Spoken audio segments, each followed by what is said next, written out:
Jo tu nezini, kas notiek, tu izē.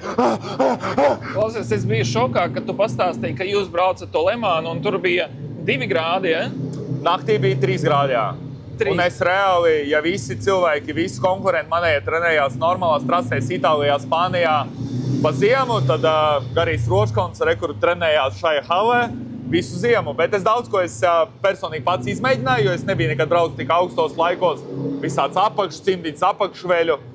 Un ļoti labi fizisko sagatavoju pēc satrenēju. Man galvenais bija uzdevums satrenēt pulsu, lai es varētu stundas laikā es te braucu reāli stundu sesiju.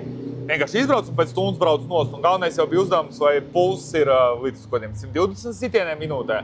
Un tad es reāli braucu, elpoju, visu laiku skatījos pulsu un mierināju sevi, lai tu varētu ilgtermiņā izturēt ilgtermiņu. Jo vismagākais jau ir kā boksējs, kur tikko bija Zundovskim cīņa, mēs pēc cīņas ar viņu bišķi pačtā. Viņš arī saka, ka boksē ir smagākās 2 raundi. Jo tu nezini, kas notiek, tu izē. Tev pulss ir augšā, tu gūrs nost.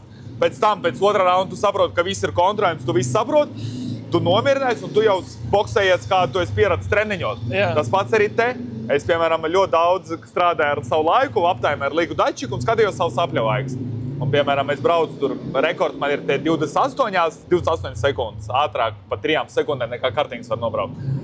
Un tikko es braucu 30, man pulss ir 130, bet, piemēram, es cenšos uzbraukt 29, man uzreiz pulss ir 160.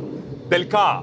Ka es cenšos tagad ātri, man vajag uzbraukt, Jā. un es pats sev uzdzenu stresu, un es sāku gurt nost, dēļ tā 2 reizes ātrāk. Un es tāpēc arī strādāju ar pulsu, lai visu laiku 130, es beigās bija tā, ka es varēju ātri braukt, bet joprojām bija pulss 130.